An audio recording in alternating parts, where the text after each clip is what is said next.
convencional, ¿qué puede pasar cuando yo trato de mezclar dos elementos de la tabla? O sea, algo que normalmente ustedes ven aparece en los textos, ¿no? Lo que aparece en los textos generalmente clásicos es que si yo tengo un compuesto, digamos, de naturaleza metálica de los grupos uno y 2 con elementos no metálicos, por ejemplo, de los grupos 16 y 17, entonces nosotros vamos a tener un comportamiento iónico. Pero eso hay que afinarlo, ¿no? Hay que afinarlo. Ya vimos que hay que ver si eh, la diferencia en electronegatividad y algunos otros tipos de parámetros de aproximación, ¿no? Si el compuesto es iónico, como el cloruro de sodio, ¿no?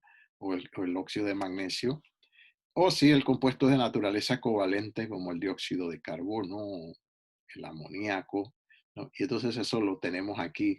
Eso sí aparece en los textos, obviamente en los compuestos iónicos, la transferencia electrónica del metal hacia el no metal para generar entonces el catión del metal y el anión del no metal, que es tipo clásico. O por ejemplo en el caso del óxido de magnesio, donde es también un poco explicado de manera análoga, pero ahora la transferencia no es de un electrón, sino de dos electrones y tenemos entonces el óxido de magnesio. Ese tipo de explicación generalmente aparece en cualquier texto de química, inclusive muy básica. Igual para los compuestos covalentes o que hemos puesto aquí compuestos moleculares, dióxido de carbono y amoníaco. El dióxido de carbono obviamente es un gas, eh, en la naturaleza del enlace tiene cierta polaridad, pero por la geometría lineal de la molécula, entonces el compuesto dióxido de carbono es totalmente apolar, ¿no? Eso. El amoníaco es un caso de un compuesto covalente con cierta polaridad, y eso ya ustedes lo han estudiado en sus cursos de química, y eso se puede relacionar ahora con la geometría en estos dos casos. Pero lo que vamos a plantear ahorita es ahora un poco diferente, y lo hemos llamado casos especiales, ¿no? No, ahora sí voy a utilizar un poco un puntero, ¿no? Ah, y tiene que ver, por ejemplo, con eh, aquí con proponer dos elementos, inclusive aunque sean del mismo grupo, y plantear algo que yo espero que suceda. Eso no significa que lo que vamos a ver aquí y que proponemos sean compuestos reales, ¿no? Sino que es lo que esperamos que pueda ocurrir desde un punto de vista teórico y que pueda ser factible en determinadas condiciones algunas veces, ¿no? Entonces, eh, ahí nosotros hacemos alusión de que las explicaciones que vamos a proporcionar en estos casos, pues, están a nivel de un estudiante que haya pasado por un curso de química general. Debe ser capaz de, eh, digamos, entender o comprender lo que nosotros estamos planteando para estos ejemplos. Y entonces el ejemplo que hemos puesto aquí como casos especiales, claro, habíamos visto 4 ejemplos en la diapositiva anterior, por eso la numeración sigue como ejemplo 5. Litio y magnesio. ¿Qué pasaría si yo mezclo litio y magnesio? Entonces, claro, hay que tener en cuenta dos cosas, ¿no? Las condiciones en que lo voy a hacer. Entonces, vamos a ponernos ahora por acá. Eh, en un momentito que tengo, a ver si no me permite, si me permito mover esto. Un momentito que me está dando problema. ¿Sí? Me están hablando por acá.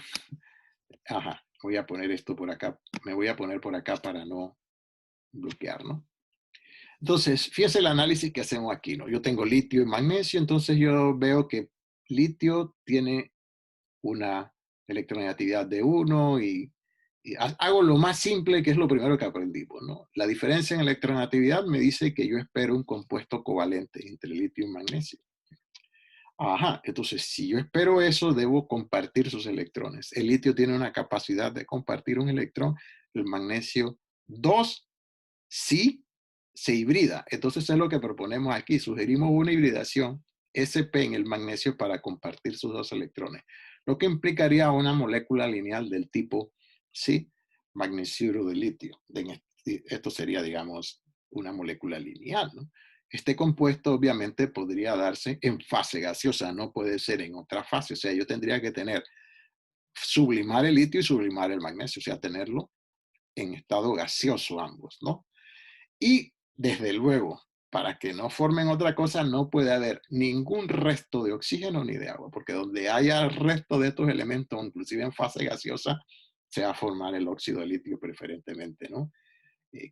Porque va a ser un compuesto más estable que este que estamos proponiendo aquí. O sea que si hay oxígeno va a dar el óxido y si hay agua obviamente va a dar los hidróxidos correspondientes, ¿no? O sea que los compuestos minerales tradicionales de naturaleza más iónica son preferentes para estos elementos. Pero esto es factible.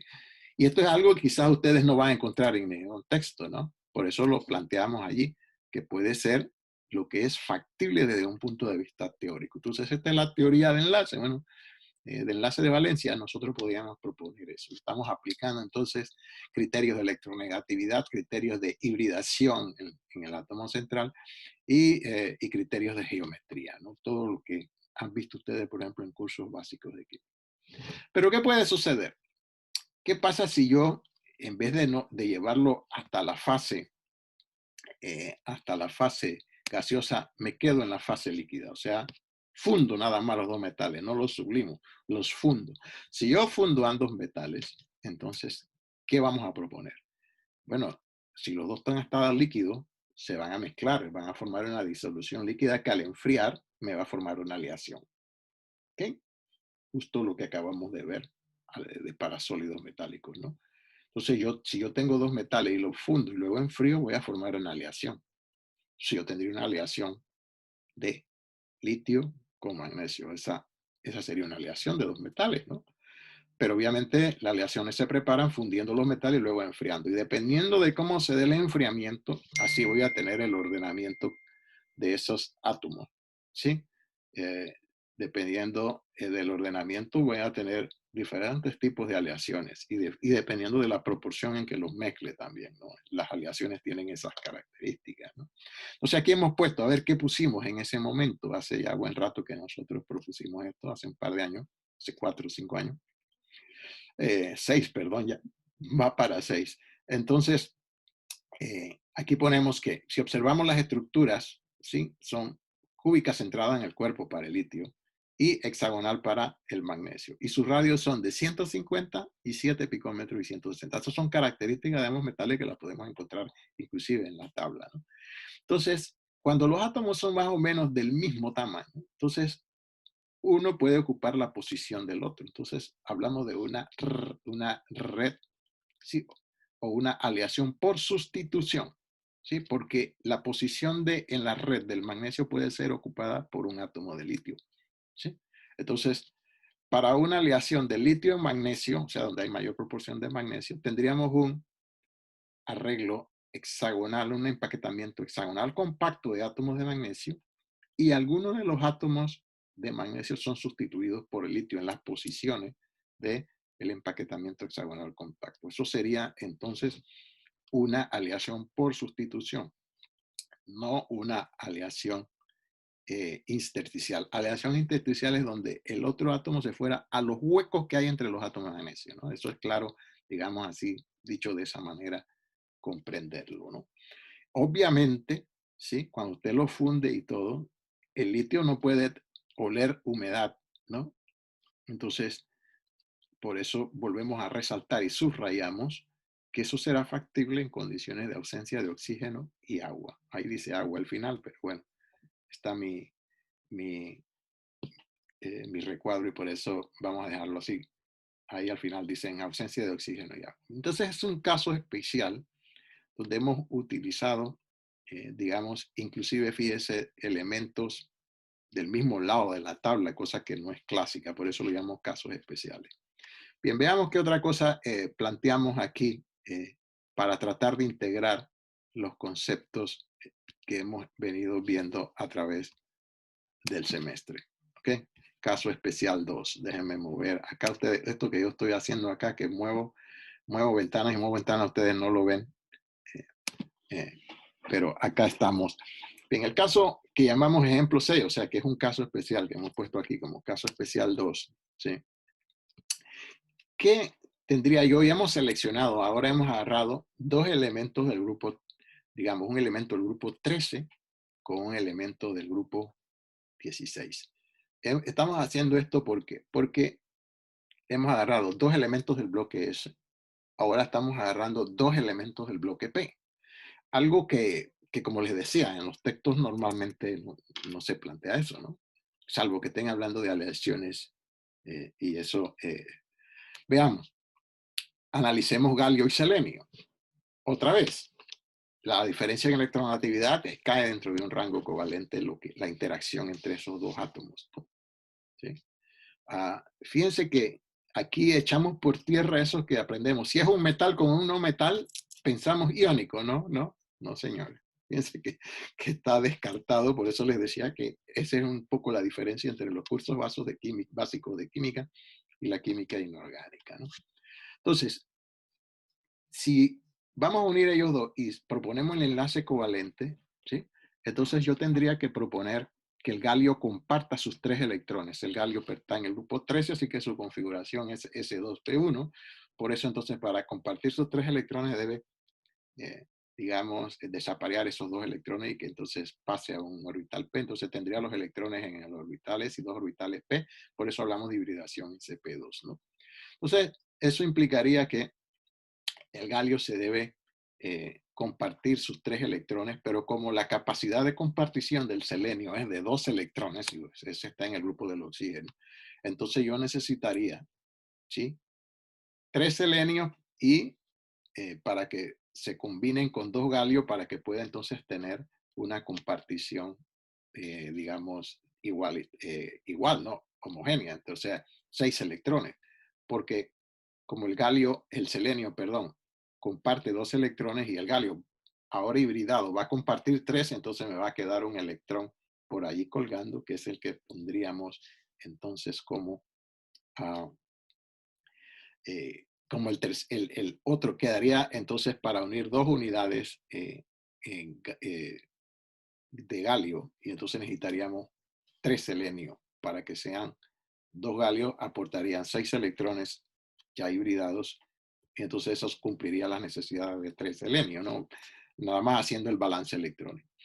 ¿Cómo sería la geometría? Entonces, obviamente la geometría del compuesto, porque esto es un compuesto covalente, y si es compuesto covalente lo voy a representar como una estructura de esas que propone la teoría que da geometrías para los diferentes enlaces. Entonces, esta sería una geometría aproximadamente donde los selenios, sí, ocuparían, digamos, unas posiciones como un plano trigonal y los galios como que estarían allá arriba, ¿no? Esa geometría parecería así como si fuese una pseudo, digo pseudo porque no es obviamente bipirámide trigonal, pero entonces el galio está formando sus tres enlaces, pero fíjense que entonces está muy distorsionado de la geometría para la hibridación SP2, que es aproximadamente plana trigonal. O sea que estos tres enlaces del galio, sí, están muy distorsionados de la geometría plana trigonal, tanto para el que está en esta posición como para el que está en la otra, ¿no?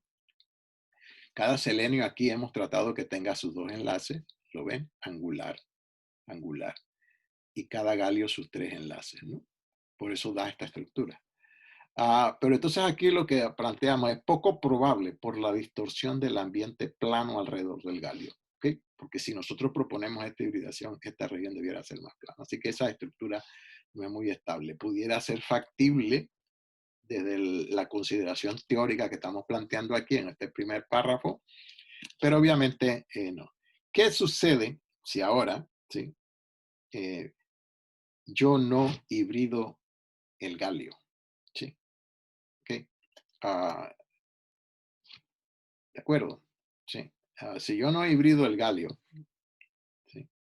Entonces cada galio, vamos a ver aquí, si unimos por enlace los dos galios, resultaría una molécula lineal. Galio, ¿sí? Selenio, de este tipo. O sea, los dos galios se unen entre ellos, ¿sí? ¿De acuerdo? Y el selenio, ¿sí? Formaría un doble enlace compartiría con el galio. O sea que cada galio tiene aquí 2, 4, 6 electrones, ¿no? Todavía deficiente en electrones, o sea que todavía esta molécula no es muy estable. Pero bueno, esta es una estructura factible, una estructura lineal. ¿Por qué lineal? Oh, hombre, porque están estos dos dobles enlaces aquí. Esto sería una posible estructura galio-galio, ¿sí? Y selenio, selenio-selenio, ¿no? Perdón, galio-selenio, dos unidades galio-selenio, ¿sí? Pero fíjense que si yo comparto dos electrones con selenio, dos pares de electrones con selenio, entonces yo voy a tener aquí una estructura donde el galio se va a unir al otro galio por un enlace que llamamos enlace metal-metal. Eso no sé si lo han visto por allí.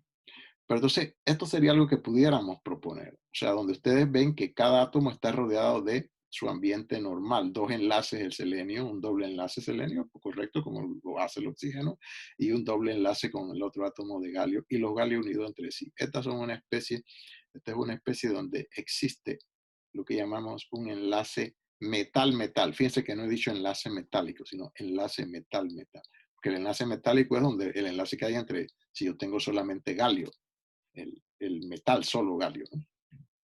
Así que esto también puede ser probable, una molécula más o menos lineal, ¿sí? Donde yo voy a tener el galio, ¿sí? Una interacción galio-galio, enlace metal-metal, ¿sí? O sea, como si fuesen dos unidades galio-selenio unidas por un enlace simple entre los galios, ¿no? ¿De acuerdo? Eso, ahora, ¿qué sucede si no proponemos hibridación en el galio? ¿Sí? Aquí tendríamos que proponer una hibridación, no les voy a decir cuál, ¿sí? Si unimos por enlace los dos galios, o sea, lo mismo que acá, quizás posiblemente, ¿no? ¿Sí? Ah, pero se lo dejo a stand-by, no lo pusimos aquí. ¿Cuál sería la hibridación en los galios? ¿Sí? Ahora, si no proponemos hibridación en los galios, o sea, el galio tiene una configuración S2 P1, ¿no? Está en el grupo 13. Ese P1, ¿sí? Si yo se lo cedo al selenio, entonces yo necesito que cada dos átomos de galio se lo cedan al selenio. ¿Ok? Entonces, si no hay hibridación, fíjese que por eso lo propuse aquí, o sea que si no hay hibridación, voy a quizás a rayar, si me lo permite ahora. Sí, creo que me lo va a permitir. ¿Qué significa eso? Acá yo estoy proponiendo que los tres electrones, aquí yo lo que estoy proponiendo es que el galio se quede con sus dos electrones, ¿sí? Ahí apareados y que comparta, es P1, que comparta este electrón, ¿sí? Entonces, obviamente, comparte un electrón, un galio, con el selenio, pero el selenio tiene capacidad de compartir dos electrones. Entonces, yo necesitaría que otro galio se una para compartir el otro electrón desapareado del selenio, porque el selenio tiene dos electrones desapareados, ¿no? O sea que formaría una molécula de tipo 2,1 clásica de los elementos del grupo 16. ¿Por qué? Porque si ustedes ven que si esto no se hibrida, si él se une sola, nosotros esperamos de la configuración estándar del galio, que el galio forme un enlace. O sea, si comparte electrones, comparte este electrón. Pero como se hibrida y se desaparece esto, entonces comparte tres. Característica también observada en los elementos del grupo 13. Pero si no, si retiene este par y no lo comparte con el selenio, entonces nada más va a compartir este. Entonces va a compartir este par. Entonces, es como el selenio puede compartir dos pares, necesitaría otro galio. Entonces daría una molécula de tipo galio 2 selenio, o sea, seleniuro de digalio, por decirlo de una manera. Entonces, esa sería una molécula, ¿sí? ¿De qué tipo sería? Más o menos de tipo angular, ¿sí? Donde el selenio es el átomo central, obviamente en este caso, y unido a él dos galios por un par de electrones cada, o sea, del electrón sin compartir. En ese caso, el galio se queda con sus dos electrones. Y eso en química inorgánica, cuando los elementos del grupo 13, ¿sí? retienen ese par de electrones. Eso se le conoce como el efecto del par inerte. Y entonces no lo comparten y entonces da las características de monovalente a esos elementos. Eso es observable sobre todo en los elementos que están más abajo en el grupo 13, indio, talio, y por ahí el galio también pudiera eh, manifestarlo, ¿no? El efecto del par inerte. Y eso es lo que decimos aquí. Si no proponemos hibridación en el galio, compartiría un solo electrón. Par inerte S2. ¿Sí? Lo que resultaría en una molécula angular de tipo seleniuro de digalio. ¿Ok? Bien, eso lo tenemos ahí. Ahora sí tiene activado el borrador. Voy a borrar esto porque viene aquí una eh, otra consideración. Voy a dejarle ahí si ese no me va a afectar, ¿no? Vamos a seguir con nuestro láser. Ok, ¿qué pasa ahora si consideramos bueno, aquí no lo hemos puesto para que se den estas moléculas también, para que ocurra esto, generalmente eso va a ser de los elementos en fase vapor. No lo hemos puesto ahí, pero obviamente estas características de formarse alguna de estas interacciones, por ejemplo, sobre todo la del punto 2 y punto 3, debe ser en fase vapor. ¿Okay? O sea, no galio sólido ni selenio sólido, sino en la fase vapor. Ahora, si lo fundimos y luego, entonces vamos a tener lo que se presenta aquí. Déjeme moverme para no bloquear aquí el escrito final. Bueno, déjeme ver que para hacer eso es más fácil que yo quite y me ponga con la flecha para mover eso. Ok, voy a ponerme por acá. Ok, entonces aquí lo tenemos. ¿Qué pasa ahora si yo fundo los dos y enfrío? Entonces voy a formar una aleación porque los dos son sólidos. El galio es un sólido y el selenio es un sólido. Sí, es un elemento de características, el selenio ya entre medio semimetal, ¿no? Okay. Entonces, si es así, proponemos una aleación. O sea, yo fundo y cuando enfrío se va a solidificar y voy a tener una mezcla sólida, lo que es una aleación, ¿no? Entonces, lo que vamos a proponer, esta descripción que está aquí es basada en lo que acabamos de ver del estado sólido. Entonces, yo propongo una estructura cúbica. Sí, bueno, las estructuras de el galio es cúbica y del selenio hexagonal, respectivamente, con radios de 181 picómetros, ¿sí? El galio, 181 y 122. Hay que ver cuál es, ¿no? Entonces, 181 es el tamaño del selenio y 122 picómetros es el tamaño del galio. Eso, sí, más o menos eso lo pueden ustedes corroborar buscando esto. Entonces, lo que proponemos es que los selenios se empaqueten, un empaquetamiento hexagonal compacto, eso es lo que significa esto que está aquí, de selenio. Y entonces ahora los galios no van a ocupar posiciones en la red cristalina del selenio, sino que se van a los huecos, o sea, los espacios entre los átomos de selenio. Ahí se va entonces el galio a los sitios octaédricos. Entonces ya no va a ser una aleación sustitucional como la que propusimos en el caso del litio-magnesio, sino una aleación intersticial. ¿Okay? Entonces tenemos esa posibilidad también de una aleación galio-selenio, ¿sí? Y obviamente eso puede ser entonces ya cuando yo funda los dos sólidos y los enfríe puedo tener una aleación y eso obviamente es factible, ¿no? Y es bastante, puede ser bastante, digamos, real también. Cuando digo real es, bueno, que se da, ¿no? Que existe, ¿no? Veamos entonces lo que llamamos caso especial 3. Agarramos, esta presentación fue ideada en el término de agarrar dos elementos del bloque S, dos elementos del bloque P, pero que están muy Fue, cerca. Dígame, llegó otro, ¿no? Llegaron dos personas. Marco está ya entrando. ¿Sí? Estamos por aquí, parece que estoy tratando. Déjeme soltar esto porque esta herramienta no me permite un grado de movilidad. Ahora sí. Ahí están, dígale que ya están, ya les di acceso. ¿Sí? Voy a cerrar esto por aquí. Entonces, el otro caso que vamos a plantear, ¿sí? Es algo un poco, ya no dos elementos, digamos, dos elementos vamos a plantear ahora del mismo grupo, pero del otro lado de la tabla, del bloque P. O sea que hemos seleccionado con esto que hemos llamado casos especiales, uno de dos elementos del bloque S, otro de dos elementos del bloque P, pero hacia el centro del bloque P, o sea, grupos 13 y 16. Y luego ahora el último, el caso 3 que vamos a ver es de dos elementos, de dos halógenos, ¿no? Ejemplo 7, ¿no? ¿Qué pasa si yo voy a mezclar bromo y cloro? ¿Sí? Usted diría, bueno, ahí no sé qué, son dos elementos del mismo grupo, el grupo 17. El bromo es un líquido, el cloro es un gas, ¿no? ¿Qué se formaría? ¿No?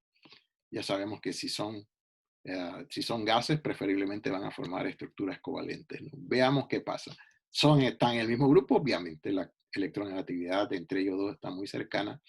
Así que lo que proponemos es que se forme un compuesto covalente. Entonces nosotros lo que esperamos es que el bromo tiene un electrón desapareado, el cloro tiene también un electrón desapareado, forme un compuesto en proporción 1 a 1 de fórmula bromo-cloro, o sea, cloruro de bromo. Decimos cloruro de bromo, bueno, porque el cloro es un poquito más electronegativo, entonces en la nomenclatura lo nombramos a él como cloruro.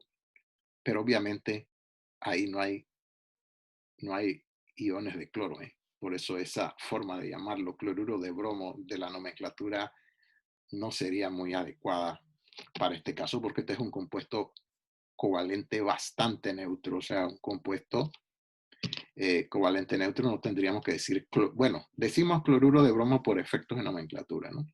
Sí. Si no, sería un compuesto formado por cloro y bromo atómicos, si lo dijéramos de alguna manera, para tratar de no utilizar eh, esa terminación que da la impresión de que hay aniones de cloro. ¿Sí? Pero ¿qué sucede? ¿No? Eso sería entonces una molécula como esta, que es lo que esperaríamos, ¿no? Y entonces, eso ustedes lo han aprendido como valencia 1 de los halógenos. Entonces, si los halógenos tienen capacidad de compartir un electrón, bueno, pueden compartir entre ellos, ¿no? Entonces, forman este tipo de moléculas que llamamos interhalógenos, o sea, no son dos átomos de halógenos, sí, pero diferentes, no del mismo halógeno, ¿no? El cloro existe como dicloro, el bromo existe como dibromo, pero entre ellos podrían formar entonces un interhalógeno, tipo de compuesto lo llamamos interhalógeno, que sería el cloruro de bromo, de acuerdo a la nomenclatura. ¿Qué pasa si ahora nosotros formamos, y de hecho estos compuestos que voy a plantear aquí en este caso, todos se conocen, ¿no? El tricloruro de bromo, ese compuesto se conoce, entonces se ha identificado. Entonces, para explicar ese compuesto, yo tendría que proponer una hibridación en el bromo, o sea, desaparear dos electrones. Estos elementos son del grupo 17, así que tienen configuración S2P5. Entonces tendría que desaparear un electrón de P y mandarlo a D, ¿sí? Por eso yo pongo aquí hibridación P2D, pero bueno, si ustedes incluyen los otros pares sin compartir en el bromo, entonces es lo que algunos textos ponen, hablaríamos de SP3D, ¿sí? Pero yo simplemente he puesto aquí como hibridación el movimiento de desapareo que estoy haciendo para indicarlo aquí, ¿no? Así que entonces el bromo tendría tres desapareados que le permiten formar sus tres enlaces y queda con cuatro electrones, o sea, dos pares sin compartir. Eso, de acuerdo a lo que hemos aprendido, eso me da entonces tres enlaces y dos pares, una bipirámide, y pongo los pares lo más lejos posible. Entonces tengo una molécula plana trigonal de tricloruro de bromo. ¿Ok? Compuesto covalente también. Eso es factible en determinadas condiciones, ¿no? Y entonces el bromo eh, fungiría, como ustedes conocen, con valencia 3, ¿no? Se está uniendo a tres cosas, ¿no? ¿Ok? Pero ¿qué puede suceder? Que yo pueda desaparear otro electrón más y lo mande a D, ¿sí? Del orbital P. O sea que ahora tengo los tres orbitales P con electrones desapareados y dos orbitales D con electrones desapareados. Eso va a formar 5 enlaces. Entonces me permite explicar la formación del pentacloruro de bromo. Pero todavía el bromo queda con un par sin compartir, entonces obviamente eso propone una geometría de este tipo donde hay un par sin compartir allí, y eso daría entonces lugar al pentacloruro de bromo en una geometría aproximadamente pirámide de base cuadrada, ¿no? Y por último, si el bromo comparte todos sus electrones con el cloro, ¿sí? Entonces tendríamos que mandar todo el par de electrones, desaparear estos dos electrones y mandarlo a otro orbital D. Entonces hablaríamos de una hibridación sp3d3. Eso corresponde a tener orbitales híbridos orientados en una geometría que llamamos bipirámide pentagonal, ¿sí? Que es lo que planteamos aquí. De tal forma que formamos 4 compuestos allí. Hemos planteado la formación de los 4 compuestos de bromo con cloro, ¿no? El heptacloruro de fósforo, ¿no? Una bipirámide pentagonal es esto. O sea, yo tengo 5 cloros en un pentágono, el bromo en el medio del pentágono y 2 cloros adicionales en las posiciones axiales. Así que estamos formando 1, 2, 3, 4 y bueno, aquí quizás para eh, recordar algo, ustedes aprendieron de valencias, ¿no? La valencia de algunos halógenos, no del flúor, el flúor se queda en uno, el cloro, bromo, yodo, sobre todo los que están más abajo, bromo y yodo, 1, 3, 5 y 7, ¿sí? Para que vean ahora explicado de una manera un poquito diferente, con más detalle, lo que es la valencia. Y cuando nosotros utilizamos la palabra valencia, jóvenes, estamos hablando de compuestos covalentes, ¿sí? ¿De acuerdo? ¿Sí? Por eso hay que ir afinando algunas cosas.